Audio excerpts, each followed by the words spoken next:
paz, Senhor, e uma alegria estar aqui nessa oportunidade.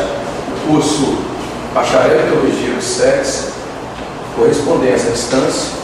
Nós estamos com 40 matérias e essa é a matéria 1. Para quem está com material didático, é primeiro ano, matéria 1. O nome da matéria é Introdução Bíblica, né? Introdução Bíblica. Quando nós falamos sobre introdução bíblica, a pergunta imediata que aparece é: o que eu tenho que entender para ser bom de introdução bíblica? Na verdade, quando nós falamos de introdução bíblica, na verdade é uma visão panorâmica, uma visão geral de todos os livros da Bíblia. Para quem está no primeiro encontro com a Bíblia, 66 livros, é o livro mais vendido do mundo, é o primeiro livro editado, e esse livro aqui contém, na verdade, é uma enciclopédia de 66 livros, que contém verdades do passado, presente e futuro, a história do mundo e a história da humanidade, a história do pecado, a história do Cristo, a história do Deus. Aqui é o livro que conta as grandes histórias. Temos na Bíblia Sagrada mensagens sobre família, mensagens que são tidas como geografia bíblica, e os historiadores do mundo inteiro pesquisam aquilo que está escrito na Bíblia Sagrada. Bem, nós vamos começar pelo primeiro livro, o livro de Gênesis. É um livro que é conhecido como o livro das origens, o livro dos princípios, e nós temos aqui a história do Gênesis, o livro que conta o termo um Deus que é eterno, que não tem princípio, e a primeira coisa que Deus cria é o princípio. E ele diz: no princípio criou Deus, inclusive ele cria até o princípio, porque ele não tem princípio, ele é o autoexistente. O interessante de tudo é que nós temos aqui a história de personagens fantásticos. Quem não se lembra de Adão, Eva, nós temos aqui o Noé, o Enoque. Bem, chegando até os patriarcas, nós temos os patriarcas Abraão, Isaac, Jacó, José. É interessante dizer que os 12 filhos de Jacó são conhecidos como patriarcas. E o livro de Gênesis vai narrar a história do homem, a história do pecado, a história do adversário. E nós temos aqui muitas questões importantes para a nossa vida espiritual. Logo em seguida, do Gênesis, nós temos o livro do Êxodo, que é conhecida a história do povo que foi para o Egito, ficou cativo no Egito cerca de 430 anos, e agora Deus resolveu tirar o povo do Egito. Vale a pena dizer que o Egito tem status de império. Talvez o Egito é conhecido como o maior império da época antiga. Bem, no contexto do Egito, nós temos personagens que saem do Gênesis, tal como José, e nós temos no Êxodo mesmo a figura que aparece mais, é a figura de Moisés. Quem não se lembra do Moisés, nós conhecemos a vida de Moisés divide-se em 3 momentos. Nós temos Moisés até 40 anos aprendendo toda a ciência do Egito. Depois dos próximos 40 anos, Moisés está no deserto tomando conta de ovelhas, e nos últimos 40 anos de sua vida, ele está levando cerca de 1 milhão de pessoas em direção à terra prometida. Então nós temos aqui uma matéria importante, que é a matéria do Êxodo, a saída do Egito. E o que Deus fez para sair do Egito? Nós temos pragas famosas, praga de gafanhoto, nós temos as pragas das rãs, nós temos o rio Nilo se transformando em sangue, e o sol escurecendo.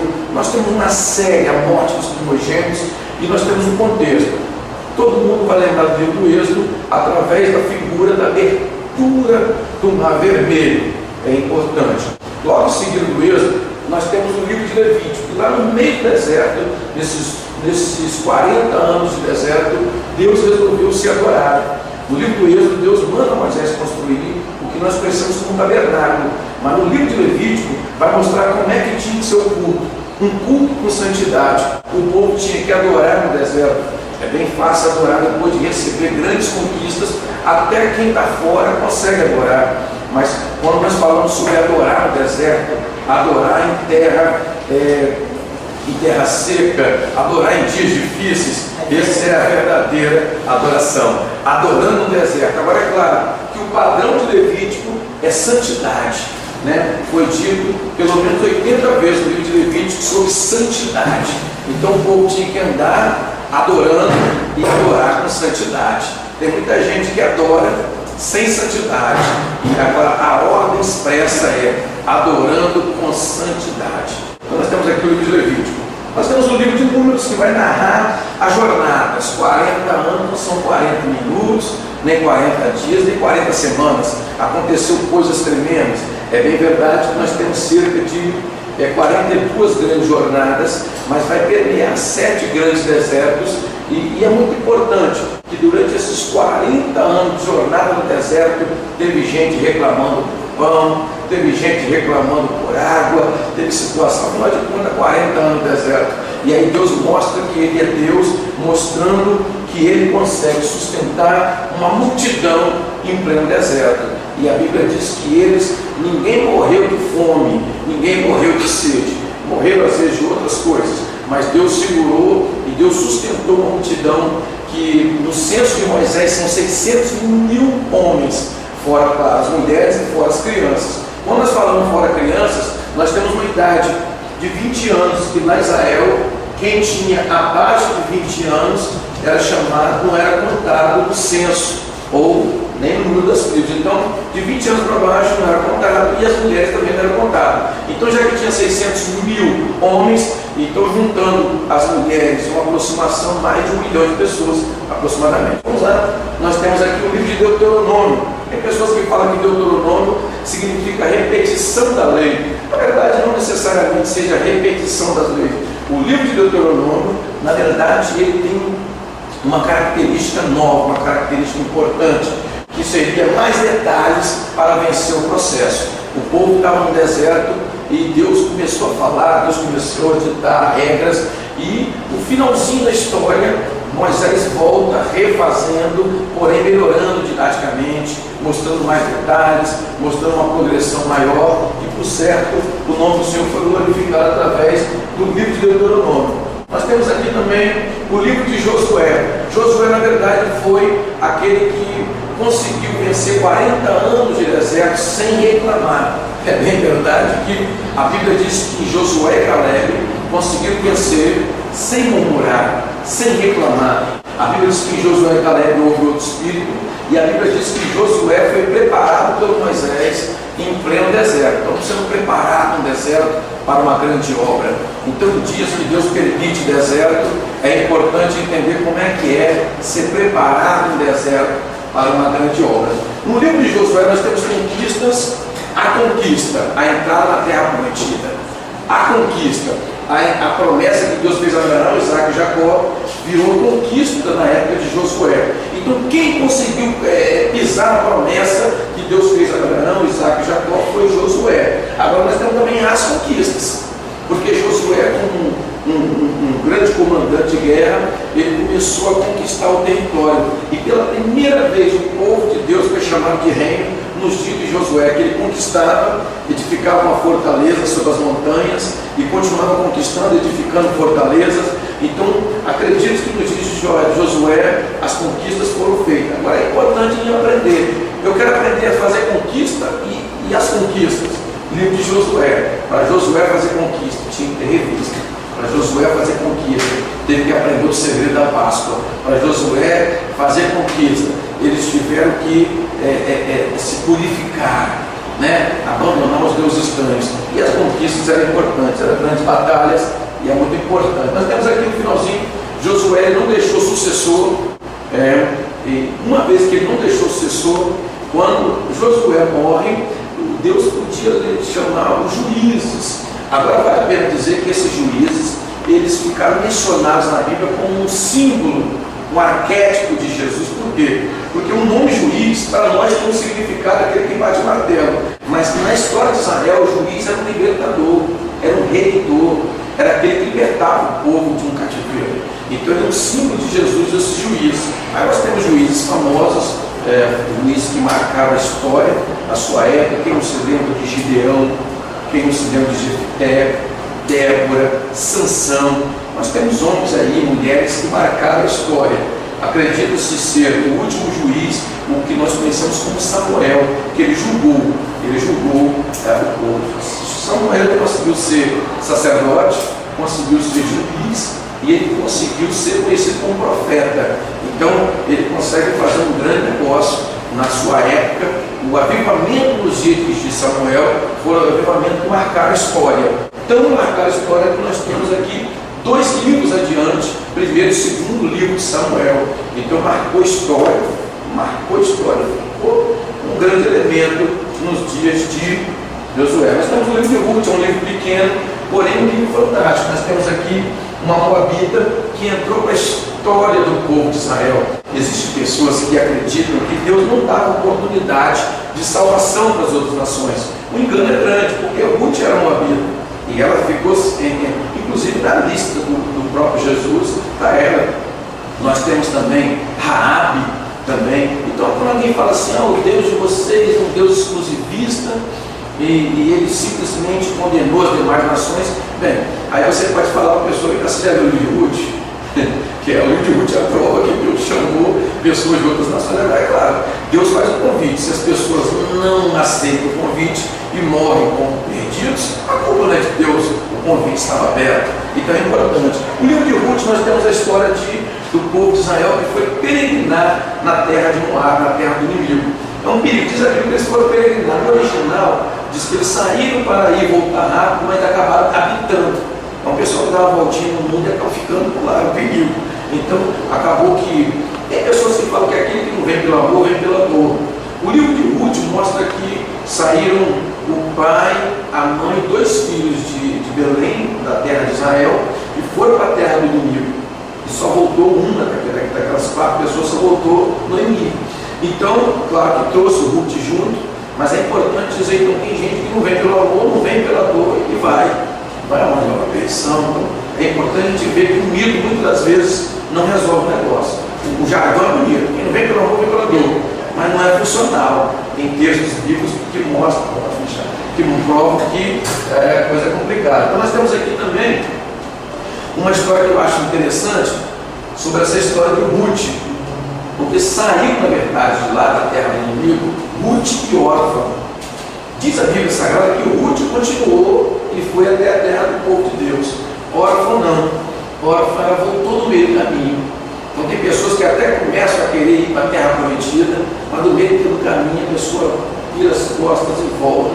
E isso é um perigo. A palavra órfã significa aquela que tem um jugo pendurado no pescoço. E quem tem um jugo pendurado no pescoço normalmente não consegue chegar até a terra do povo de Deus. Nós estamos aqui no 1º e 2º livro de Samuel.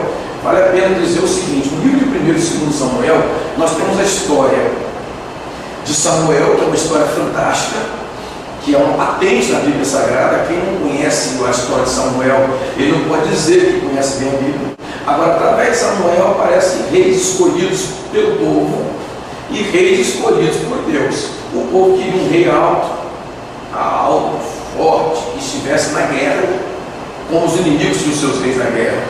Bem, ainda que imitar, que os inimigos eram derrotados, imitar o derrotado é perigoso, mas eles queriam.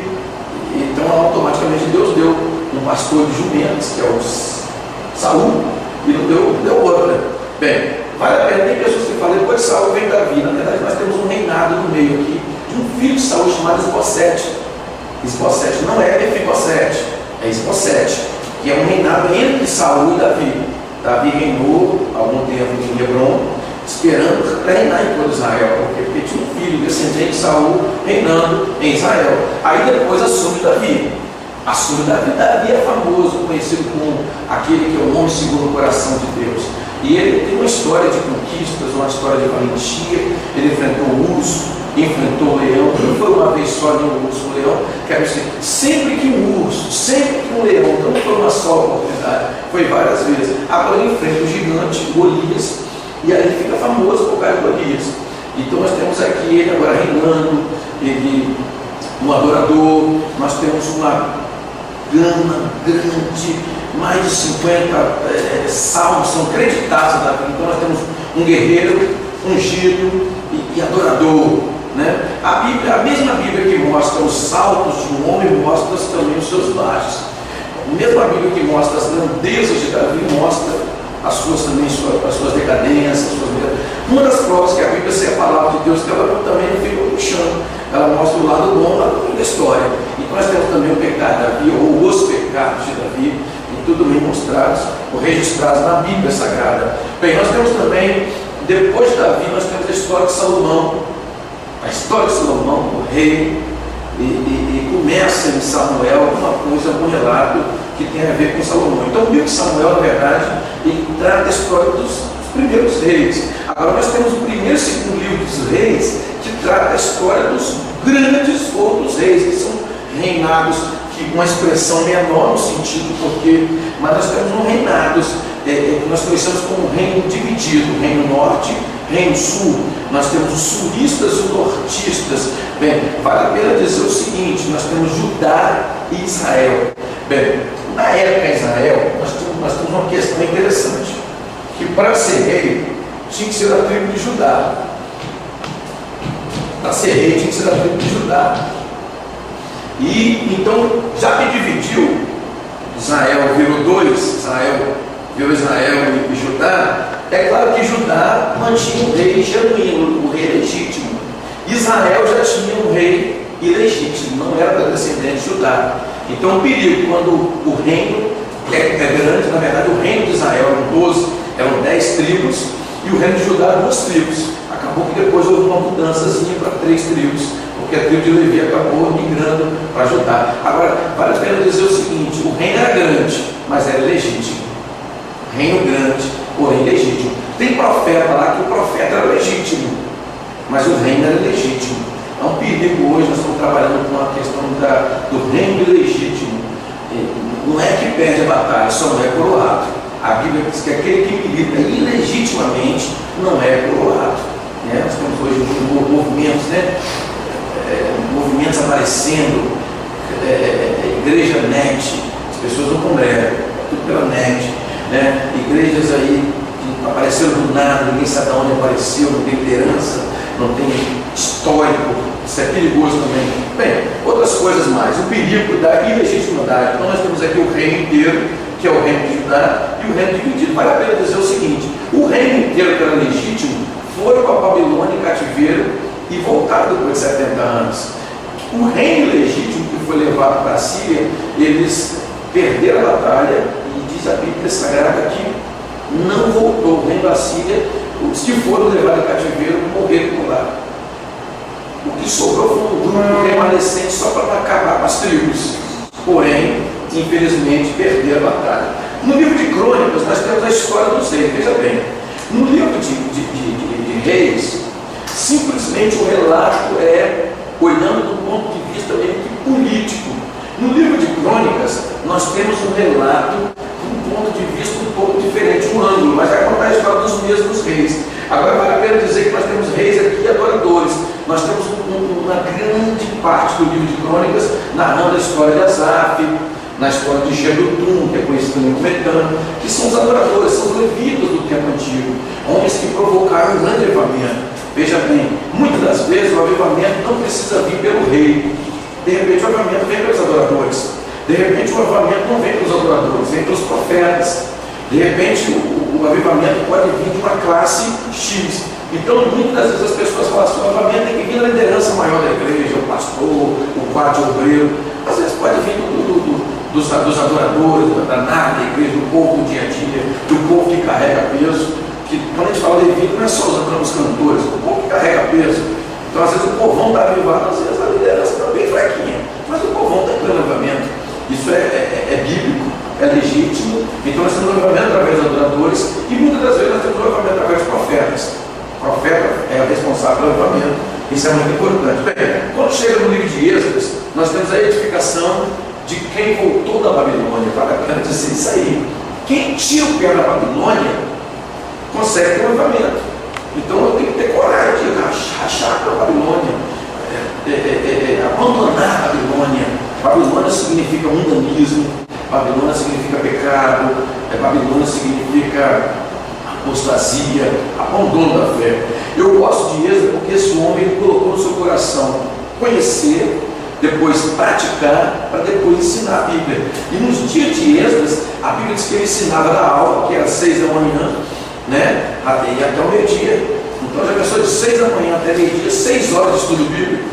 Era muita pesquisa, era muito ensinado. E o povo em pé chorando. O povo chorando. Bem, através de Esdras, o povo que veio da Babilônia, a Babilônia não saiu deles, através de Esdras conseguiu tirar muito da Babilônia do meio de pessoas. O avivamento não foi geral, nacional, mas houve um avivamento individual. Pessoas foram libertas, pessoas foram transformadas, e é o que eu acredito a nível de...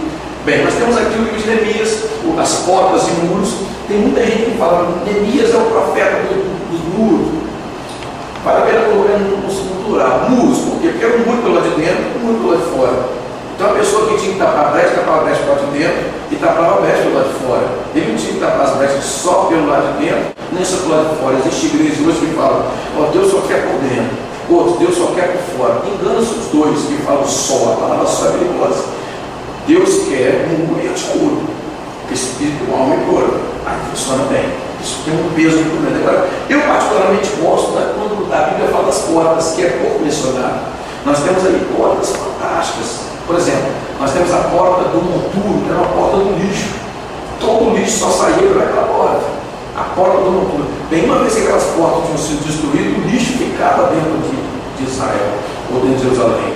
É triste quando o lixo não sai, quando o lixo fica dentro do povo de Deus. Aí, nós temos aí a porta do monturo, nós temos a porta da fonte, que é bem parecida, que é a porta da fonte, que na verdade ela tem muito a ver com a questão da água limpa. Nós temos uma porta que saía todo esgoto, Israel também, uma porta forte, a porta das ovelhas, onde só as ovelhas entravam por lá. E nós temos um contexto de portas que vai ter uma mensagem forte, que nós vamos rever daqui uns dias. Então é importante estar com os muros e as portas edificadas. Louvado seja Deus. Nós temos a história de Esther, o livro de Esther, na verdade, é um livro fantástico. Adassa, o nome dela, foi transformado em Esther, mas o interessante de tudo é que o nome era babilônico, mas você vê que ela preserva algumas características do povo de Deus. Bem, nós temos o Mardoqueu, outra tradução da Mordecai, tanto faz, que ele estava sentado na porta do rei. Ele não saía da porta do rei, então ele acabava defendendo a causa do rei. Então quem defende a causa do rei diz que um dia o rei perdeu o sono, foi ler as crônicas. Depois de muito tempo, vem cá, esse camarada que defendeu a causa do rei, não fizeram nada a favor dele, não. Então nós vamos honrar, nós vamos abençoar. Então é muito interessante. Toda vez que eu estou à porta do rei, um dia o rei lê os crônicas. O dia que o rei for ler as crônicas, ele vai achar meu nome, vai achar o teu nome, e aí ele vai estar atuando a seu favor. Esther, conseguindo o favor do rei. Essa Esther, ela ficou famosa porque ela conseguiu conquistar o rei, ela conseguiu conquistar o favor do rei. É claro que foi junto com jejum e oração. Jejum e oração. Nós temos aí 3 dias de jejum. É importante que o livro de Esther mostra que algumas causas que poderiam ser resolvidas politicamente foram resolvidas com a intervenção da espiritualidade. Então esse negócio de só a regra natural, a vida natural resolve. Não. A vida espiritual influencia e há uma intervenção muito grande de Deus na causa do povo de Israel através de um jejum de 3 dias, isso nacional. Nós temos o livro de Jó. O livro de Jó é famoso, o sofrimento do justo. Quando nós estudamos o livro de Jó, nós vimos o Jó, o homem que sofria, o homem que teve uma vida voltada e vencendo o sofrimento, o justo. Agora vale a pena dizer o seguinte: ele perdeu camelos, perdeu jumentas, perdeu saúde, perdeu família, perdeu posse, mas não perdeu 2 coisas. Ele não perdeu a fé. Eu sei que o meu Redentor vive e que por fim se levantará sobre a terra. E ele também não perdeu a adoração. Ele diz assim: não saiu do ventre da minha mãe, não darei para lá. Senhor Deus, Senhor, tomou, bendito seja o nome do Senhor. Vale a pena dizer que nós temos aqui uma história forte, uma história que... Agora, o que eu não gosto muitas vezes é a pessoa estudar é sofrimento de Jó. Então o livro de Jó só fala de sofrimento, isso é um erro. O livro de Jó fala de família, afinal de contas, depois da mulher dele ter mandado ele morrer, amaldiçoou Deus e morre. Mesmo assim, ele continua defendendo ela e ele refaz a vida com a mesma esposa. Ele faz a vida com a mesma esposa, tem 10 filhos. Então tem muito a ver com família. O livro de Jó tem a ver com avivamento. Depois ainda minha carne consumida eu verei o Senhor. Antes eu ouvi falar de ti, agora te vi os meus olhos. Então nós temos avivamento, nós temos vida espiritual, integridade. E no livro de Salmos nós temos a linguagem da adoração. Vale a pena dizer que a adoração é uma coisa muito forte. O livro de Salmos, na verdade, são orações e cânticos. Orações e cânticos. Tem hora que o salmista está orando. Tem hora que ele está em adoração. A gente nem usa o termo capítulo tal, capítulo 1, Salmo capítulo 2, não. Salmo 1, que é o inário. Hino 1, hino 2. Então, Salmo 50, Salmo 70. Bem, nós temos salmos fantásticos. Alguns famosos, Salmo 91, né? Capítulo, esconderijo altíssimo. Salmo 23, Senhor meu pastor, nada me faltará. Então, salmos famosos. Outros salmos não tão famosos assim. O interessante é que no livro de Salmos, o salmista era um homem cheio do Espírito Santo, cheio de conhecimento da Bíblia, mostrando que a adoração tem que ter conhecimento bíblico. Na época de Neemias, os adoradores, eles ensinavam o povo a palavra. Já pensou você pegar a turma do louvor e botar para ensinar a Bíblia, para dar estudo? Né? As pessoas hoje fazem muita separação. Na verdade, o livro de Salmos mostra que esses salmistas eram homens santos, homens sérios, homens que marcaram a história. Agora, é claro que tem salmos aqui de pessoas que nós nem poderíamos imaginar. Nós temos aqui o Salmo de Moisés, Salmo 90. Então nós temos histórias aqui nos Salmos fantásticas, mensagens poderosíssimas. E o livro de Salmos é um livro forte. Bem, o livro de Provérbios é a sabedoria e lições do cotidiano. É ensinando a sabedoria não só com o culto, não só com o evento, não só com o ritual. Bobo é aquele que acha que busca sabedoria só com o culto. Eu vou estudar para me ser um bom pregador. Triste. Eu vou estudar para me ser um bom ensinador. Triste. Eu vou ensinar para me ser um bom obreiro. Triste. Porque na verdade a sabedoria ela só tem força quando ela é tida no cotidiano. A sabedoria de verdade, ela tem que permear todos os ângulos da minha vida, todos os momentos da minha vida. Então é a sabedoria em lições do cotidiano. O livro de Provérbios é um livro fantástico. A maioria dos provérbios quem escreveu foi o Salomão. Nós temos a historicidade do Salomão. Agora nós temos alguns, nós temos Lemuel, né? E outros mais. Nós temos aí outros homens que estavam envolvidos no contexto dos provérbios. O livro de Eclesiastes, ele é parecido com o livro de Provérbios, porém nós podemos lembrar dele através do pregador da sabedoria. É interessante que Salomão, ele diz: eu fui rei. Agora, o que você é? Ele não fala que ele é rei, ele fala: fui rei. E agora, o que você é? Diz o pregador. Ele se coloca como pregador. Eu sou pregador. Mas nós temos no livro de Eclesiastes lições poderosíssimas para lidar com o tempo. O tempo de Deus. Há tempo para isso, há tempo para aquilo, há tempo para aquilo outro. Porém, fala em todo o tempo. Então a regra é simples: há tempo para tudo, que não atrapalhe o óleo da minha cabeça e nem as vestes da minha, a veste branca. Agora, porque senão a pessoa fala assim: não tem tempo para pegar? Não. Em todo tempo sejam alvas das vestes e nunca falte o óleo. Quer dizer, então há tempo para tudo, desde que esse tudo não atrapalhe o meu óleo sobre a cabeça e nem minhas vestes brancas, vestes alvas. Por que é importante estudar nesse contexto? Então não é tempo para tudo, é tudo no contexto do livro. Vocês entenderam onde eu quero chegar? Que se eu falar é tempo para todo propósito, daqui a pouco vai passar por cair, né? Vai passar por cair e dançar lá no carnaval. Na verdade, não necessariamente. Há tempo para tudo que não atrapalha as minhas vestes brancas, a minha santidade. Então o livro de Eclesiastes tem que ser estudado ao todo. Na verdade, a Bíblia é um livro que tem que ser estudado ele todo. Cântico dos Cânticos. Nós temos a história do noivo e da noiva. Bem, é claro que o noivo aqui aponta para Cristo, a noiva aponta para a igreja. A história do livro, historicamente falando, nós temos aqui a história do Salomão e da Sulamita. Bem, e espiritualmente para o povo de Israel, o Deus Pai e a nação de Israel. Para a igreja, nós já temos Jesus como noivo e a igreja como a noiva. Quando a gente faz a exegese, o que é exegese? Eu trouxe aqui, eu trouxe um material nosso aqui chamado exegese, que é um produto é um vídeo aula, são três vídeos, ou 3 DVDs, juntando todas 6 horas de vídeo, falando sobre a exegese, a pesquisa, a averiguação avançada. A exegese, ela reconhece o que o historiador diz, o que os originais dizem, o que o contexto diz. Bem, a exegese é uma pesquisa avançada. O que todos os livros da Bíblia falam sobre esse assunto? Então a exegese seria a maior averiguação possível. Bem, o livro de Cantares de Salomão é um livro que precisa de exegese, que é um livro cheio de segredos escondidos. Bem, o noivo aqui então aponta para Jesus, né?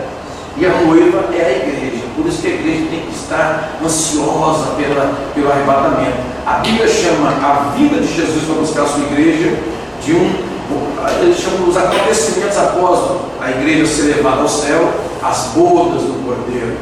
Então as bodas apontam para uma festa de casamento. Tá?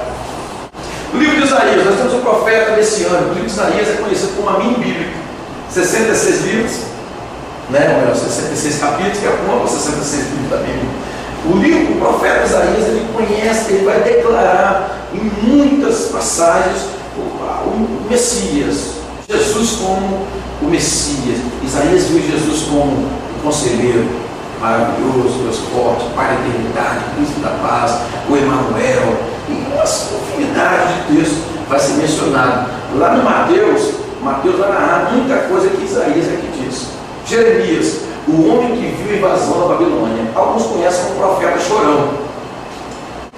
Esse homem chamado Jeremias, ele era filho de sacerdote. Então, uma vez que ele era filho de sacerdote, ele tinha que continuar como sacerdote. E ele continuou. Mas só que ele recebeu um chamado de profeta. Bem, como sacerdote, ele intercede pelo povo. Então ele leva o povo até a oração do povo até Deus. Mas como profeta, ele traz a voz de Deus ao povo. Então foi um choque muito grande, porque ele sabia que Deus não estava satisfeito. E ele, como sacerdote, ia chorar, porque ele via que a coisa ia complicar. O livro de Jeremias é o livro que mostra a invasão da Babilônia. Bem, é importante dizer que o povo de Israel era famoso, acostumado a vencer as guerras, vencer as batalhas. Agora estavam sendo derrotados. É triste quando o povo que é famoso por vitórias começa a ver derrota por sua própria culpa. O livro de Jeremias mostra que a culpa não é de Deus, a culpa é do povo. Né? Nós temos aqui. O livro de Lamentações de Jeremias, ele declara: o que eu vejo entristece a minha alma. É triste quando o pecado já está na cara, quando o pecado no olho dá para ver. Existe pecado que não está no olho. O profeta, Deus mostra através do profeta, o profeta acha. Agora tem profeta, tem pecado, não tinha pecado. O que eu vejo entristece a minha alma. A lamentação. Agora eu quero dizer que isso aqui é oração. Ele não está reclamando, murmurando. Tem gente que pega o livro de Lamentações e fala: Jeremias, que é Jeremias, reclamou, por que eu não vou reclamar? Mas aqui está joelho dobrado orando, né? Joelho dobrado, liberado, a causa isenção. Nós temos isenção diplomática aqui com o joelho dobrado. Você pode chorar, reclamar, falar. Você está em oração. Então, agora, em discurso, reclamar já é muito oração. A única coisa que eu posso biblicamente reclamar está até em Lamentações, que se queixa o homem vivente, queixa cada um dos seus próprios pecados. A única coisa que eu posso ficar reclamando é: eu vacilei, pequei, não vigiei, falhei. Eu posso ficar reclamando o dia todo de mim mesmo. Não é pecado dos outros, não. Cada um dos seus próprios pecados. Lamentações 3 e 19. Ezequiel, esse menino aqui, na verdade é bom falar menino, ele foi levantado no meio do cativeiro. Está todo mundo lá sendo levado para a Babilônia, cerca de 800 quilômetros de viagem, né? As pessoas estão ouvindo, mas vão levar cativo. Tudo uma amordaçada do outro, acorrentado nas cadeias. De um lado tinha gente com espada, com lança. E se alguém perguntasse a Ezequiel: você está vendo o quê? Você está vendo as cadeias? Você está vendo a espada? Está vendo a lança? Eu estou tendo visões de Deus. E ele foi chamado no meio dos cativos. Vale a pena dizer o seguinte: Jeremias, ele foi profeta no povo que ficou dentro de Jerusalém. Ezequiel, ele profetizou no meio dos cativos. Agora Daniel não. Daniel, ele profetizou lá na costa babilônica.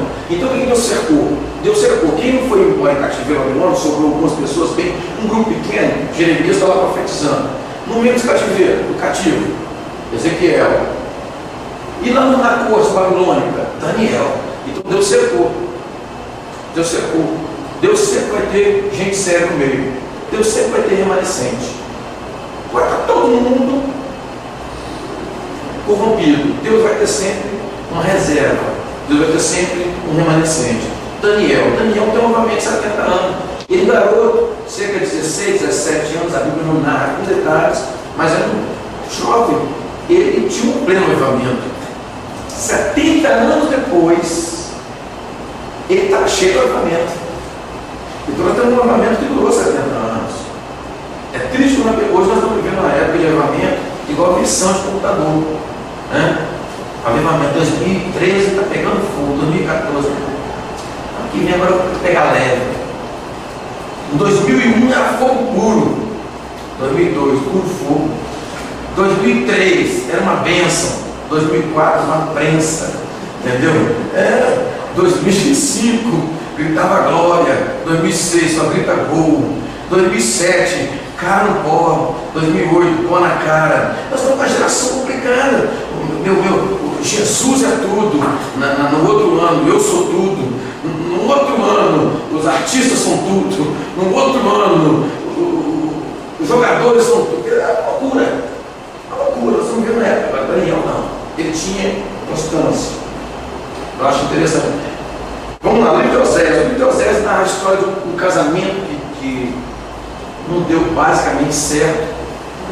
Porque a mulher de Oséias, a Gomer, ela veio de prostituição e ela não valorizou o seu esposo e voltou à prostituição. Oséias perdoou a primeira vez, foi lá buscar, perdoou a segunda, perdoou a terceira. Na terceira vez, inclusive, ele chega a ter que pagar, porque ela foi, além de entrar no mundo da prostituição, ela virou escrava da prostituição e foi vendida. Ele foi lá e comprou a esposa dele de volta. Então nós temos aqui Deus sendo, Deus usando a vida do profeta como um exemplo. Olha, está vendo? Da mesma maneira que eu tirei vocês de lá do meio da terra, dos ídolos, e trouxe para vocês aqui, valorizando vocês estão voltando para lá, igual uma mulher que volta às prostituições. Então o que Deus fez? Deus usou o que nós chamamos de comparação, né? A parábola comparação, né? São mensagens substitutivas, né? Substitutivas.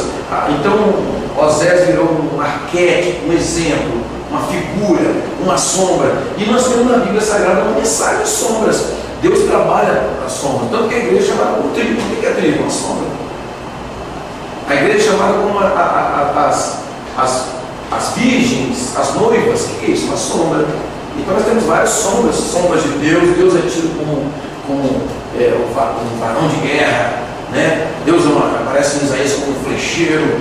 Bem, Jesus aparece como o Cordeiro de Deus. O que é sombra? A igreja também aparece. Por exemplo, esse livro aqui é o meu livro, A Liteira de Salomão.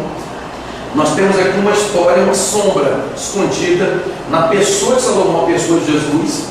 Quem carrega o trono do rei aponta para quem? Para a igreja. E na verdade a função ali era no trono, que era carregar, transportável. Então a pessoa tinha que pegar e fazer o rei conhecido, aponta para missões, aponta para a obra missionária. A Liteira de Salomão é o nosso livro. Muito interessante. Quem carregará? Agora a pessoa, para fazer o rei conhecido, tinha que perder a sua própria, vamos botar assim, tinha que fazer a conquista do rei, tinha que abandonar a própria conquista. Sonhar o sonho do rei, tinha que abandonar o próprio sonho. Então é a minha vontade, que é a vontade de Deus. Quem se lembra de Jesus? Seria feita a tua vontade. Joel, profeta do avivamento. Joel, o livro dele é bem pequeno, mas nós temos aqui uma mensagem muito forte, tão forte, que na primeira pregação da igreja primitiva, Pedro se levanta, no dia de Pentecostes, ou no início de Pentecostes, Pedro se levanta e ele simplesmente vai fazer o seguinte: ele vai declarar, olha, que nós não estamos bêbados, embriagados, ou cheios de Espírito Santo, nós não estamos embriagados. Isso é o que disse o profeta Joel: nos últimos dias o Senhor derramaria do teu Espírito sobre toda a carne. Quer dizer, o profeta que ficou mencionado como profeta do avivamento. É claro que o profeta Joel mostrou muitas outras coisas, mas ele é conhecido. O livro de Joel é conhecido como o livro do avivamento. Amós, quem eu falo desse camarada aqui? Era um cultivador de sicômoros. O que é isso, meu amigo? Ele trabalhava na agricultura, boieiro, que nós conhecemos no Brasil como boiadeiro. Nós temos aqui esse homem que foi chamado a profetizar, e a mensagem dele, por incrível que pareça, ele profetizou para os reinos da época, para os impérios, para os países. A mensagem dele pegou Israel, pegou Judá, mas por incrível que pareça, ele ficou conhecido como uma metralhadora profética. Por quê? Porque a mensagem dele alcança impérios e reinos fantásticos, né? Pra você ter uma ideia, no livro de Amós, o povo de Israel, a casa de Deus Betel, ficou conhecido como Bet-Aven. A palavra Aven vem do hebraico Avon, que significa iniquidade. Então, o dia que a casa de Deus fica conhecida como a casa da iniquidade, o profeta que vai dentro do povo de Deus anuncia grandes verdades. Nós temos aqui falando para Gaza, capítulo 1, versículo 6, que é território dos no caso, nós temos os filisteus sendo denunciados. Nós temos uma mensagem para Edom, que eram os edomitas. Nós temos mensagem para Tiro. Nós temos mensagem para um grupo muito grande, Temã, Amon. Nós temos Rabá. Nós temos muitas cidades, Moabes. Todos eles estão recebendo a mensagem. Então ele é conhecido, uma vez que a mensagem dele não ficou presa para Israel, foi uma mensagem para as demais nações. Então imediatamente ele ficou conhecido como aquele que pregou uma mensagem para vários impérios. E a mensagem dele não era brincadeira, não. Prepara-te, Israel, para encontrar com o Senhor teu Deus. Quando ele fala Israel, ele está dizendo aquelas 10 tribos que o rei não era de Judá. Quando fala encontrar com o Senhor teu Deus, eles foram para a cativeira síria e morreram. Então, na verdade, é encontrar com a morte. E depois da morte segue o juízo, vai encontrar com Deus. Pensou? Você chega com alguém que vai encontrar com a morte, fulano acabou de encontrar com Deus. Porque se chegou a morte, chega o juízo. Amós era um profeta que, se fosse hoje em dia, ele seria conhecido como alguém antiético. Ele seria conhecido como alguém antiético. Por quê? Porque ele tem uma mensagem bem pesada. Um dia ele falou assim: ó, Deus vai apertar vocês igual aperta um carro de trigo. E eles enchiam o carro, uma carroça de trigo, jogavam uma corda, e aí apertando, espremendo. Deus vai apertar vocês. Ele chega para as mulheres na época, além de mandar os maridos, elas incitavam os maridos à prostituição. Então ele chega assim: vós mulheres de Samaria, vacas de vazão, que dizia os maridos: vem cá e bebamos e comamos. Quer dizer, como depois sacrificados aos erros, quer dizer, a mulher induzia o marido. E aquele culto naquela época era um culto ligado à prostituição. As mulheres que jogavam os maridos, foi chamado de vacas de vazão. Isso daria hoje aí, talvez meu Deus, vamos levar esse camarada para o tribunal, vai ter problema na justiça. Chamou de vaca de vazão. E a palavra vaca de vazão, o simbolismo é forte, é demoniadas. Obadias foi forte, profetizando na terra do inimigo. Esse homem ele foi enviado às nações. O alvo maior de Obadias foi o quê? Foi a tribo que, na verdade, é os descendentes de Edom, os edomitas, edomeus. É interessante que esse povo aqui, a mensagem de Obadias, que é uma mensagem direta ao que nós conhecemos como os edomitas, está bastante forte aqui. Ele profetizou que o povo de Israel pecou, foi levado em cativeiro. Deus julgou a nação de Israel. Então o povo edomita, que no caso os edomeus, os edomitas, aliás, o que eles fizeram? Eles pegaram e começaram a zombar. Aí a Bíblia diz que Deus levanta o profeta assim: ó, tu não devia olhar com prazer para o dia da desgraça do teu irmão, para o dia dos seus desterros. Não devia alegrar sobre os filhos de Judá na sua ruína, nem falar arrogantemente no dia da sua vida. Isso aqui é complicado. A pessoa pode estar em pecado, pode estar enrolada, pode estar desviada. Não mexe, deixe quieto. Tem gente que se faz em cima da desgraça, da derrota dos outros, em cima da queda de alguém. Tem pessoas que gostam disso aí para fazer meio que escadaria ou erro. Isso é um crime teológico. É claro que isso vende. É claro que isso pode estar até na moda, mas biblicamente isso é um erro perigoso. Porque nós temos aqui ainda o livro de Jonas, a fuga do profeta. O que nós temos aí? Jonas, profeta perigoso, ele fugiu, né? Ele desce a Jope, né? Ele desce ao navio, ele desce ao porão do navio e ele desce ao mar no fundo de um grande peixe, no ventre de um grande peixe. Então nós temos aqui as descidas de Jonas, vai descendo. O homem que está fugindo de Deus, ele só vai descendo, ele só vai decaindo, ele só vai se arruinando. E por fim, se ele não clama no ventre do grande peixe, ele ia fazer a última descida, que seria a descida ao inferno. Bem, nós temos Miqueias, os dias da eternidade. Por incrível que pareça, esse homem aqui, ele ensina. porque ele profetizou na época de reis maus. Eles chegavam no meio do palácio, ou no meio da corte palaciana, e falavam: olha, Deus não está satisfeito com isso, com aquilo, outro. Os reis não mudavam nada, porém os filhos dos reis estavam ouvindo a mensagem. Quando o rei morria, o filho, no caso dele, nós temos o Ezequias, era um garoto quando Miqueias pregava. Ezequias agora cresceu, virou rei, e na hora que a coisa complicou, ele lembrou da palavra dos profetas. Por incrível que pareça, tem mensagem que a gente prega, aquela geração vai ao inferno, mas numa segunda geração, os garotos que estão correndo nos cultos, os garotos que estão correndo no plenário, eles vão lembrar e vão fazer um grande avamento, vão fazer um grande conserto através da mensagem. A gente acha, a princípio, opa, essa mensagem são para os grandões, são para os adultos, são para os... Não. Muitas vezes quem vai mudar é aquela criança, é o pequenininho que ninguém imagina. Bem, quando Amós ou Ezequias estava morrendo, ele lembrou da mensagem, né, de Miqueias, que a descendência dele nasceria, que são dos dias, desde os dias da eternidade. Então ele lembrou dessa mensagem, e ele orou a Deus, deu 15 anos de vida, e nasceu Manassés, que era a descendência certinho, nasceu Jesus. Quer dizer, quando ele ouviu essa mensagem de Miqueias, ele era uma criança, mas a mensagem ficou no coração da criança. Essa mensagem foi tão forte que diz a Bíblia Sagrada que Deus dá-lhe mais 15 anos de vida e muita coisa acontece. Nós temos aí Naum. Nós temos Bem, é importante que Jonas vai pregar em Nínive.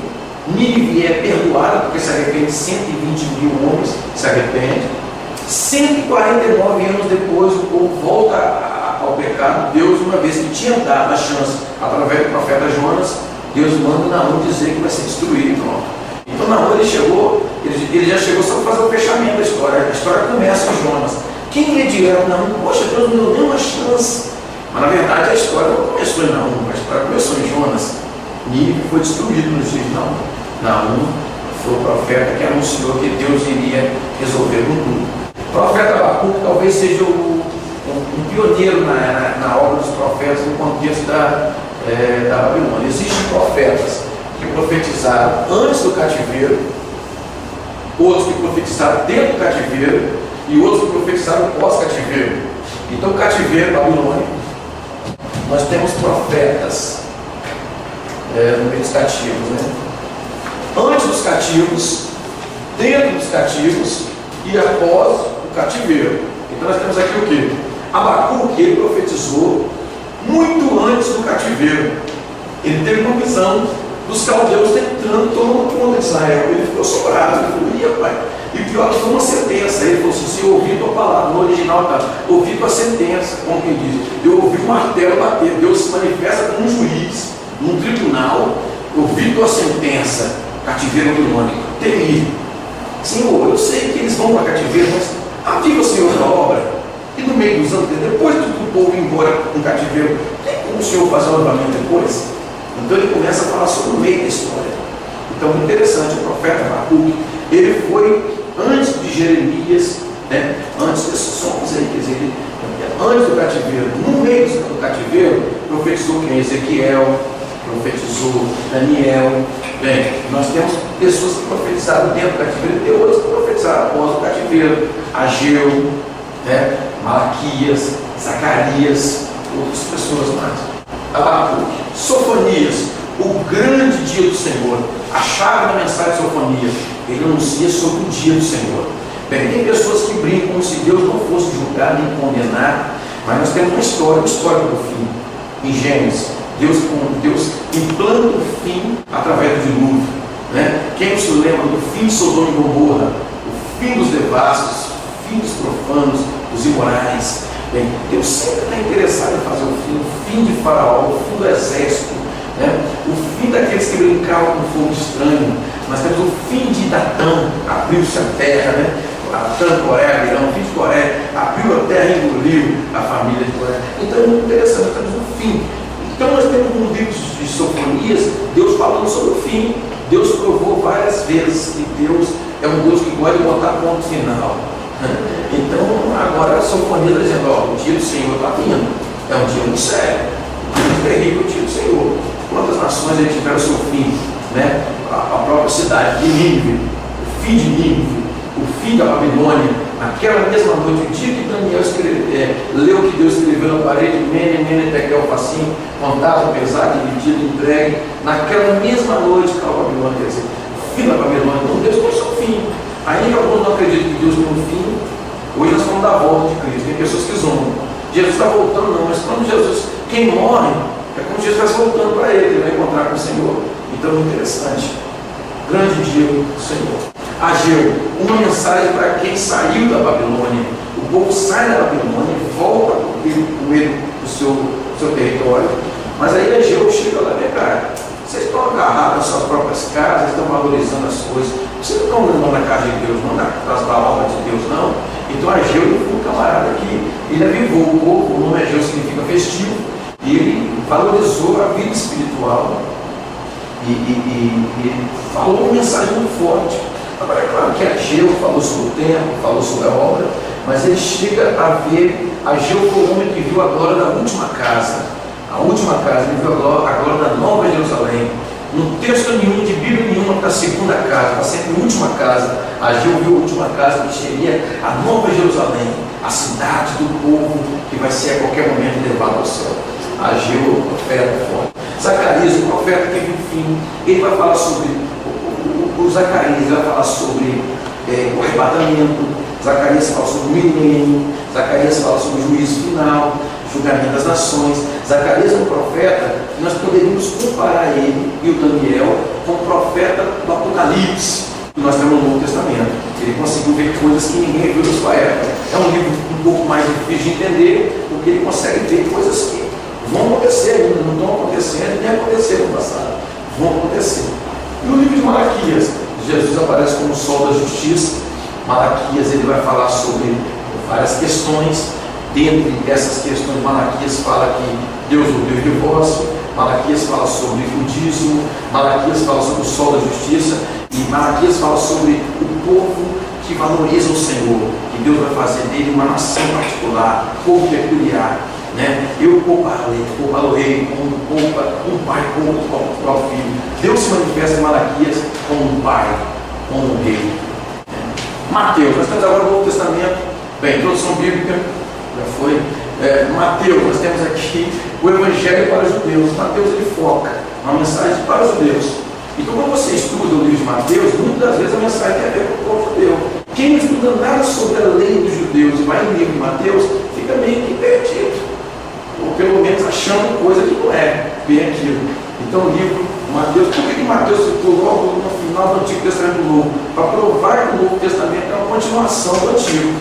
Nós temos aqui o livro de Marcos. Marcos quis mostrar um pouco da humanidade, né, da divindade de Jesus como Deus, mas atuando também como homem. Marcos mostra Jesus, talvez com um foco muito forte, algumas coisas que ele faz como homem. Lucas, ele, na verdade, Lucas ele é um grego, ele é um doutor em medicina, então ele vai falar sobre detalhes. Quando você quer conhecer uma história que você acha difícil, procura o livro de Lucas, costuma Lucas detalhar. Então Lucas ele fornece um texto meio que acadêmico, um texto intelectual para a mensagem. O livro de Lucas é a prova que a igreja tem muito para falar dentro da academia. O livro de João, a mensagem que Deus vive. Enquanto alguém está preocupado, Jesus curando, Jesus fazendo milagre, Jesus fazendo grandes coisas, João está preocupado com o que Jesus está dizendo. Enquanto alguém está preocupado onde Jesus passou, João está preocupado, vem cá, não interessa onde ele passou, o que ele disse? Qual é o conteúdo da mensagem de Jesus? Então é muito interessante que a proposta de João é mostrar o conteúdo da mensagem.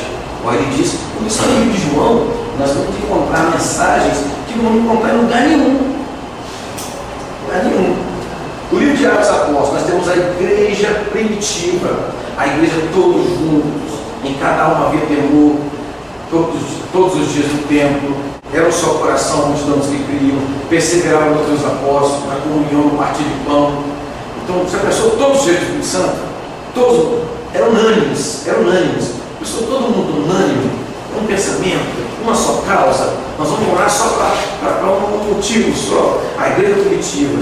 A melhor maneira de estudar a igreja não é olhando a igreja através dos séculos, é olhando a igreja no seu primeiro momento, no seu primeiro século. É a melhor maneira de você compreender o que é ser igreja. Se você for estudar a igreja através do século, você vai estudar mais religião do que a igreja. Mas se você estudar a igreja primitiva, a princípio em Atos Apóstolos, você vai encontrar o que é a igreja que Jesus queria como regra inicial. Romanos, o império vezes o reino. Nós temos aqui o Império Romano, que era o império na época que dominava a época, o Império Romano.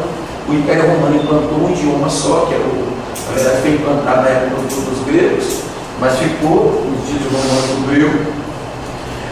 O reino de Roma era um reino que tinha uma regra, tinha um contexto, e como era, o Império Romano tinha uma lei, tinha um contexto, tinha um status, uma proposta, e o reino aqui é o reino de Jesus, o reino do Mestre, o reino dos céus, o reino eterno, que tem suas leis. No livro de Romanos nós temos um certo confronto, porque lá em Roma tudo é lícito. Em Roma tudo é lícito. No reino dos céus nem tudo convém. Entendeu? Então nós temos um contexto muito grande, um choque muito grande entre a proposta do Império Romano e a proposta do reino. O Império Romano é aqui para essa terra. O reino dos céus está dizendo, e Jesus dizendo para Pilatos, meu reino não é deste mundo. É para quem diz eu sou filho do rei, tem que ter tudo. Jesus diz, não precisa ter tudo não, o reino desse mundo não. 1 e 2 Coríntios, uma igreja primitiva numa cidade moderna. Por que eu estou dizendo que Coríntios é uma cidade moderna? Porque nós temos 3 rotas marítimas em Corinto. Era uma cidade portuária, tinha o mar Egeu, o mar Adriático, e nós temos o mar Mediterrâneo. Então, vinha gente no mundo antigo de todas as nações conhecidas na época, de todos os ângulos, de toda a cultura. Então, era uma igreja que conhecia tudo que era novo, eles conheciam, porque a cidade era uma cidade atualizada. E agora, mas eles eram uma igreja primitiva, cheia de missão. Então, talvez você conhecer essa guerra. Talvez a melhor maneira de conhecer a igreja no seu dia a dia poderia ser Coríntios. A igreja em ideal e em início, Atos. A igreja no dia a dia, Coríntios. Agora é claro que você vai ver coisa lá que não era, que a igreja foi tratada. Paulo mandou para Coríntios melhores obreiros. Gálatas, a luta entre a carne e o espírito. Nós estamos vivendo uma época agora, em Gálatas, os tempos da galáxia, que era o maior problema da galáxia, era o que? Era uma luta entre a carne e o espírito. Eles eram dos Jesus, mas tem como ser de Jesus, ou ser chamado de igreja, e tem um perigo. Eu posso servir a Jesus, porém andando na carne, isso para mim é prejuízo, que eu vou perder a salvação. E eu posso servir a Jesus andando no espírito. Nós temos as regras, as leis, nós temos aqui no livro de Gálatas, a obra da carne, o fruto do Espírito, logo, uma mensagem talvez das mais importantes do livro, e que mostra como se fosse uma prova dos 9, como se fosse uma nota fiscal, um recibo de quem está no Espírito e de quem está na carne. Paulo, ele vai escrever já declarando, os que cometem tais coisas, não é de Deus. Se estiver na carne, então eu tenho que vencer a mim mesmo. Bem, para até dizer o seguinte, eu tinha que vencer o mundo através do Império Romano. Eu tinha que vencer o inimigo da nossa alma, o próprio diabo, que aparece na Gênesis no Éden de Urbano. E agora eu tenho que vencer o pecado, agora eu tenho que vencer a própria carne. Vencer a própria carne. Bem, saindo um pouco de Gálatas, Paulo vai dizer, esmurra a minha carne. Lá em Colossenses ele fala, fazer morrer a natureza terrena. Agora aqui em Gálatas ele fala assim, estou crucificado com Cristo.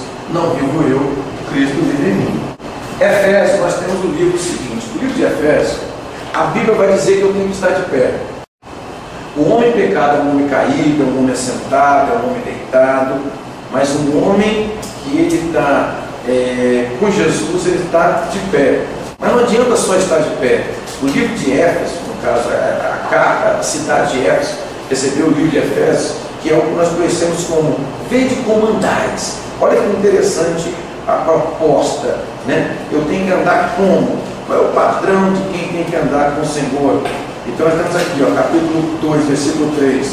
Andávamos nos desejos da nossa carne. Andávamos, já não podemos andar no desejo da nossa carne. Temos que andar como, então, o livro de Efésios, ele vai mostrar como andávamos antigamente e como que agora nós temos que estar caminhando, né? Por exemplo, olha que interessante esse texto aqui. Nós temos o capítulo 4, diz assim: portanto, como prisioneiro, versículo 1, de Senhor, rogo que andeis como é digno da vossa vocação. Andar como é digno, né? Capítulo 5, versículo 2, andar em amor. Capítulo 5 ainda, lá na frente assim, ó, andai como os filhos da luz. Capítulo versículo 8, né? Andais como os filhos da luz, né? E é importante, nós temos aqui a igreja sendo chamada para andar diferente. A igreja começa estando de pé, depois com andar, daqui a pouco marchando, diga o povo que marcha, parece que daqui a pouco eles estão correndo. Correis bem, quem vos ensinou? Ele estava correndo bem. Paulo falou, eles estão correndo por uma coroa corruptível. Nós estamos correndo por uma coroa incorruptível, né? Eu seguindo para o alto, esquecendo as coisas para trás filho, no original para trás de ó. Parece que a igreja está correndo. Daqui a pouco a igreja está voando. Moisés, no Salmo, ele vai dizer assim: olha, nós vivemos tanto tempo e depois nós voamos. Ele está chamando a morte de quê? Do voo. Pelo menos a morte de quem morre com o Senhor, né? Isaías dizia assim: olha, espera no Senhor, se confia no Senhor, renovarão suas forças, subirão com asas, como águias, né? Então, está falando sobre o arrebatamento ali com o voo. Então é importante estar andando como. Esse andar significa o meu dia a dia, significa a minha vida. Paulo vai em Efésios ainda, ele vai falar o seguinte: ó, cingir os lombos com a verdade. Lá em Israel tinha uma roupa muito longa, uma vestalares. O israelita, para correr ou para andar rápido, se ele não vigiasse, ele tropeçava na própria roupa, porque ficava arrastando no chão. Então ele levantava um pouco aquelas vestes e botava o cinto. O nome desse colocar o cinto é cingir os lombos, ele poderia andar mais rápido. Então, botar a verdade no meu dia a dia, a verdade no meu caminhar. Filipenses, o sentimento que houve em Cristo Jesus. Vale a pena dizer que Paulo tinha uma proposta para os crentes de Filipos, que é a carta de Filipenses. Olha, tem o mesmo sentimento que houve em Cristo Jesus. Ele queria que o servo de Deus imitasse o Senhor no sentimento. Será que eu estou conseguindo sentir o que Jesus sente? Né? Seja de meus imitadores, como eu sou de Cristo. Será que eu consigo imitar? Será que eu consigo sentir? Interessante. Colossenses, o cristianismo completo. Colossenses, Paulo vai falar sobre a cruz. Ele vai falar sobre vencendo a própria carne. Paulo vai falar sobre pensar nas coisas que são de cima, né? Então o livro de Colossenses seria o cristianismo completo. Enquanto tem pessoas que querem Jesus só para algum momento, a mensagem de Colossenses é Jesus o tempo todo, né? O povo de Israel teve a vitória completa para os filisteus, o cordeiro teve que ser entregue um cordeiro inteiro. Então tem gente que quer só um pouquinho de Jesus, ou quer só um momento com Jesus. No domingo à noite é tão bom ouvir a palavra de Jesus no resto da semana e no resto do mês. Então nós precisamos de Jesus o inteiro, o cordeiro inteiro. Então o cristianismo completo. Então tem muita gente que está no cristianismo parcial. Bem, o cristianismo parcial não resolve, ele pode dar uma sensação boa aqui, mas não leva ao céu de glória. Primeiro e segundo Tessalonicenses. A igreja de Tessalônica foi a igreja que mais evangelizou, mais fez a obra na época antiga. Eles conseguiram fazer a obra de Macedônia e Acaia, que eram territórios grandes, extremamente grandes. Então nós temos um avivamento, né, nessa época. Então a igreja de Tessalônica foi uma igreja missionária. Então, claro, o ensinamento foi dado, a proposta foi bem feita. Então é muito importante. Se hoje a gente fala muito em Antioquia, nós temos a igreja de Tessalônica, uma igreja modelo de evangelismo e missões, uma vez que em Macedônia e Acaia não tinha mensagem. Primeiro e segundo Timóteo, a trajetória de um chamado. Olha, então vamos lá, nós estamos aqui, primeiro e segundo Timóteo, a trajetória de um chamado. Na verdade, Eunice e Lóide e Eunice, a mãe e a avó de Timóteo prepararam. A Bíblia diz que desde a sua infância, sua meninice, sabe as Sagradas Letras, a fé que habitou na sua mãe, sua avó, sem caber em ti. Então, nós temos uma trajetória. O menino começou a ser preparado em casa. Uma vez que ele foi sendo preparado, trabalhado, Deus fez uma grande obra. Quando Paulo encontra ele, Paulo reconhece o que ele sabia, dá um ensinamento, faz um acompanhamento e envia. Timóteo ficou conhecido como alguém que foi gerado no sentido espiritual. O Paulo chama de filho, mas mais de filho de cuidar, que na verdade quem gerou mesmo foi em casa. Então, muito importante a trajetória do chamado. Timóteo, ficou conhecido como o braço direito de Paulo em muitas ocasiões. Tito, Paulo escreve para Tito, né, colocando em ordem o que ainda resta. O que Tito fazia? Paulo viu o que estava bom na igreja. No caso, ele foi chamado para uma missão muito difícil, Creta. A cidade de Creta é uma cidade famosa pela sua violência, pela sua imoralidade, e o problema que estava tendo lá em Creta, né, era uma coisa complicada. Então ele foi colocando em ordem o que ainda resta. Ele levantou obreiros. Agora, interessante que talvez o melhor momento de estudar o que é ser um obreiro é lendo o livro de Tito. Por quê? Porque o livro de Tito fala o que é para ser o episcopado, o que é para ser o diaconato, alguma coisa que o pastor coloca lá, como ser um bom filho, como ser uma boa esposa, como ser uma mãe. Tudo isso aqui aparece no livro de Tito. É um livro fortíssimo. Agora não pode dizer Tito diz, você pode dizer Paulo escreveu a Tito, que na verdade é uma carta para Tito, né? É importante.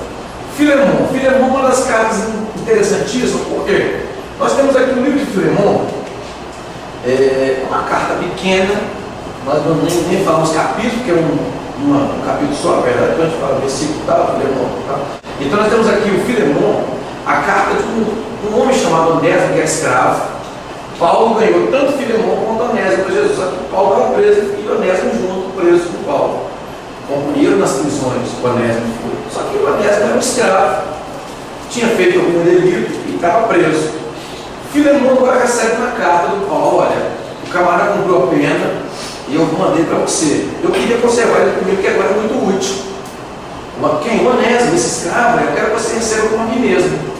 Se ele der alguma coisa, põe na minha conta. Recebe a ele, que é o meu coração. Eu sei que você vai fazer mais do que eu peço. O que é isso? Abolição da escravatura nas páginas da Bíblia Sagrada. Tem gente que aponta a Bíblia como um livro que apoia a escravidão. Muito pelo contrário. Pra você ter ideia, quem tinha uma fazenda na beira da rua, ou numa estrada, o que tinha lá na sua lavoura tinha que ser dividida com o povo que passava. A Bíblia reconhecia os viajantes, os peregrinos. Pra você ter uma ideia, todo mundo podia colher tudo que tinha, mas tinha que deixar alguma coisa para trás para os pobres. A Bíblia conhece os pobres. O camarada, pra você ter ideia, o mundo antigo trabalhava com escravos. A Bíblia diz que de 7 em 7 anos havia uma lei de liberação de escravos. E quando não era um contexto de 7 em 7 anos de liberação de escravos. Então, era muito interessante. Nós temos uma literatura bíblica, tanto no Antigo Testamento quanto no Novo. Paulo agora está vendo o mundo dos romanos. Roma ficou famosa por causa da escravidão, né? Então Roma é o império da escravidão.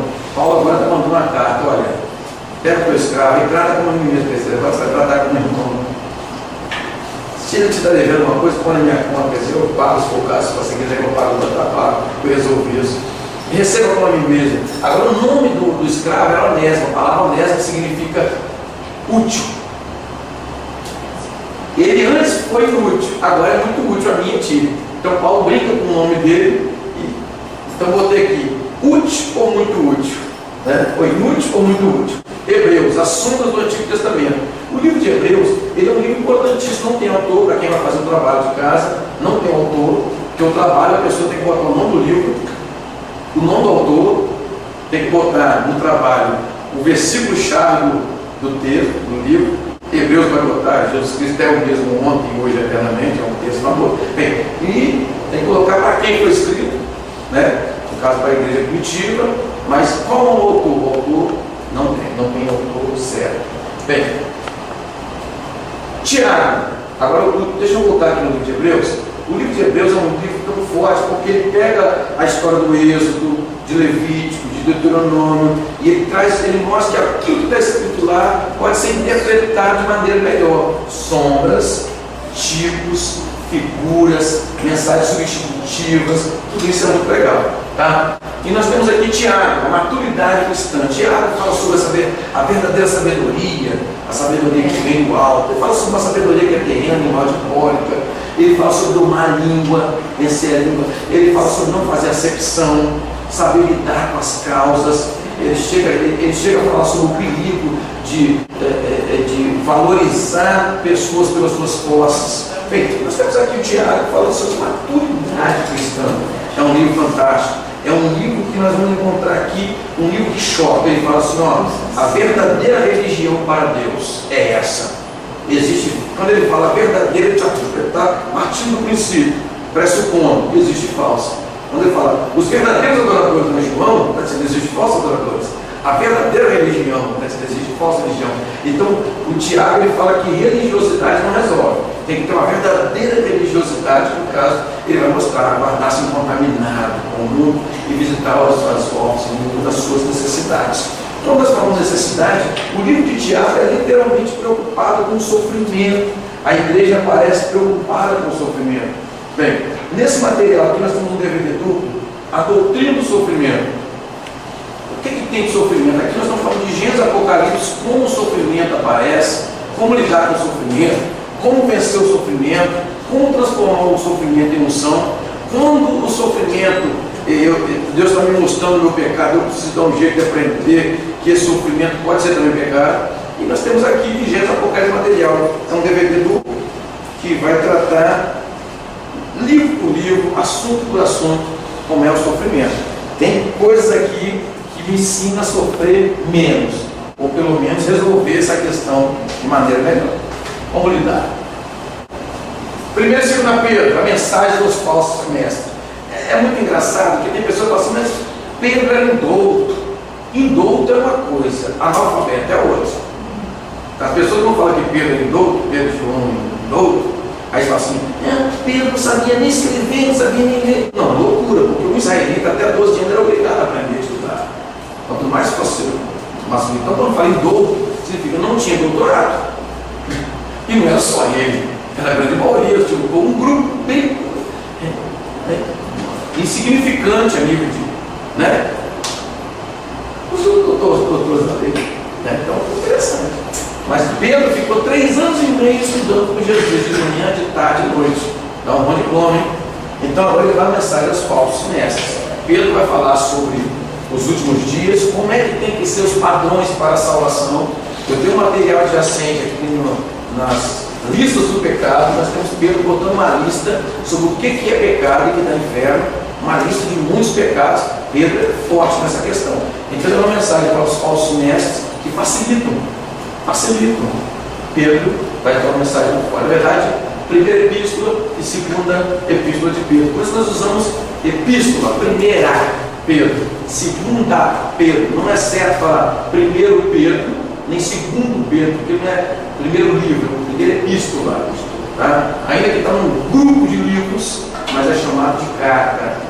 Então está no feminino, primeira carta. Não é difícil de lembrar, não tem problema. Primeira carta de Pedro, ou primeira epístola de Pedro, tá bom? Primeira, segunda e terceira João. Bem, em primeira João nós temos o exemplo, né? Nós temos um obreiro lá que foi o exemplo, não só os que estão de dentro, e também os que estão de fora. É muito importante quando o servo de Deus tem um bom testemunho de quem está dentro e de quem está lá de fora. Um bom testemunho dos parentes, dos vizinhos, dos amigos, dos companheiros de trabalho, companheiros de escola, e também um bom exemplo de quem está dentro da igreja. Segundo João, ele vai focalizar a verdade. Essa palavra verdade, ela não é uma palavra simples. Tem gente que pode usar trocadilhos de Bíblia, é perigoso. A exegese não daria. O que é a verdade? Jesus disse, eu sou o caminho, a verdade e a vida. Então a verdade é só Jesus. Não. Mas o que é a verdade? A verdade purifica, santifica na verdade. A tua palavra é verdade. Então a palavra de Deus também é verdade. Então quando a pessoa quer dizer que a palavra é uma coisa só, a pessoa erra feio. O que é verdade? É um conjunto de ensinamentos, de sentimentos, de prioridade. É uma série de elementos que mostram o que é a grande verdade do Evangelho. E por fim, terceiro João, nós temos o amor. É claro que esse amor aqui no original, o amor ágape, é o amor da expressão sacrificial. Eu não posso amar uma pessoa só quando ele é bonzinho, quando ela é bonzinha, boazinha para mim. Eu tenho que amar quando esse amor ágape só aparece quando a coisa começa a dar errado. Alguma coisa não andou no trilho. Então, vai entrar agora, chegou a hora de amar. Chegou a hora do amor, do verdadeiro amor. Judas não é o Iscariotes, não, tá, irmão? Não é o Judas que foi, né, o traidor, a história do Judas, o beijo de Judas, não. O outro Judas, alguns chamam chama de Judas Tadeu, né? Uma mensagem para os últimos dias. Judas, na verdade, é um livro pequeno, a gente nem divide em capítulos, é um capítulo só. Judas vai falar sobre que Deus julgará os que fazem isso e isso. Judas tem uma lista de pecados e prepara o povo por última hora para a salvação. Judas fala sobre Enoque. Engraçado que Enoque é um livro que aparece em Gênesis, um personagem que aparece em Gênesis. Judas vai falar uma coisa que está em Enoque, que em Gênesis não tem, no livro não tem. Ele vai falar sobre qual era a pregação de Enoque. Vem o Senhor humilhar os seus santos. Quer dizer, Judas viu o que ninguém viu sobre um personagem que aparece no início. Então, olha, aí tem gente que fala assim, vamos estudar o Enoque, é só lá em Gênesis. É erroneamente, porque tem coisa no Enoque que está em Gênesis, tem coisa que está em Hebreus e tem coisa que está em Judas. Então, na verdade, a Bíblia não é um livro que dá para você estudar separado, é só um capítulo resolve isso, não. É um livro que tem que ser estudado inteiro. Então, a Bíblia, a regra é a seguinte, a Bíblia se auto-explica, a Bíblia explica a Bíblia. E o último livro, o Apocalipse, passado, presente, futuro. O passado nos dias de João, o discípulo amado. Todo mundo sumiu. Cadê os 12? Sumiram. Cadê os 70? Sumiram. Cadê a multidão de enfermos? Sumiram. Quem estava lá com Jesus na cruz? Lá embaixo. Discípulo amado. Esse é o meu discípulo amado. João, discípulo amado. João, ele viu o passado. O Apocalipse mostra o ano passado. João viu o presente, os dias. João conseguiu ver Jesus vencendo a morte, ressuscitado. Nós temos João vendo Jesus, aquele que venceu a morte. Como é que João viu Jesus? Todo ensanguentado na cruz. Logo em seguida ele vê Jesus no meio de 7 castiçais de ouro, cabeça branca, cabelo branco, olhos como chama de fogo, voz como de muitas águas, cinturão de ouro, né, sobre o peito, mas que veste alares, e nos seus pés, como latão reluzente, com cestos declinados na fornalha do fogo. João viu Jesus morto, viu Jesus. Primeiro começou vendo Jesus, de uma maneira fantástica, as palavras de Jesus. É bem verdade que a história de João começa que ele ficou conhecido como discípulo de João Batista. Ele queria conhecer a espiritualidade, né? Então ele foi até João Batista, foi até Jesus, e ele queria mais, ele queria a mensagem de Jesus. E ele queria mais, todo mundo correu e falou, não, eu quero ficar pertinho de Jesus. João ficou daqueles discípulos, aquele que permaneceu. E aí Jesus valorizou e mostrou que o futuro, o Apocalipse, mostrou as coisas que vão acontecer, as pragas, mostrou o presente de 7 igrejas.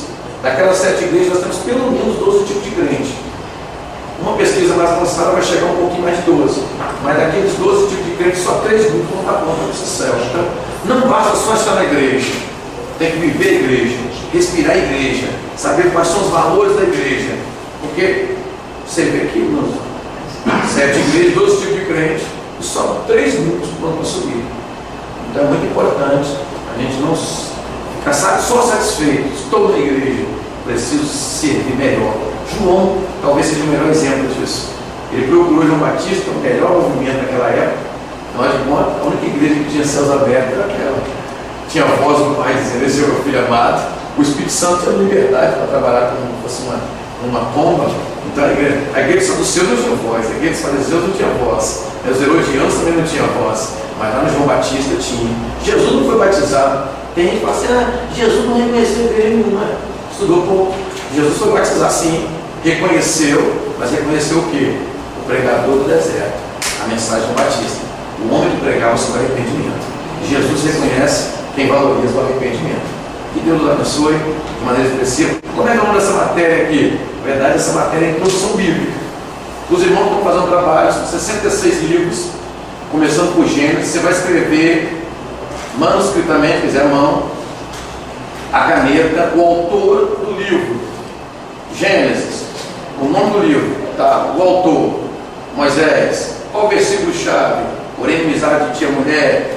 Qual a divisão? Gênesis. Até os patriarcas, depois dos patriarcas, bem, na postura que vocês têm, o material, divisão do livro.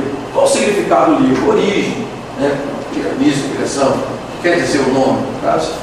Para quem foi escrito esse livro? Para todos que querem conhecer o Deus Criador, tanto em Israel quanto na igreja de Jesus. Bem, esse é o trabalho. Agora tem a capa, nome do seminário, nome do autor, o seu nome, tá? é o autor da apostila, é o autor do trabalho, a disciplina, no caso a introdução bíblica, folha de rosto, nome do autor seu, disciplina, nome do professor, no caso, eu sou evangelista Bia Rosário, data do trabalho. Trabalho com mais 10 páginas deve ter paginado. A contagem a partir da folha de rosto. Não pode paginar na folha, na capa, estou botando na página 1, na capa, na folha de rosto. E no final, referências bibliográficas. Bem, a Bíblia de estudo tal, a apostila tal, e no caso o pessoal da distância no vídeo aula. Que Deus abençoe a todos, estudem, pesquisem e que Deus abençoe em Cristo Jesus.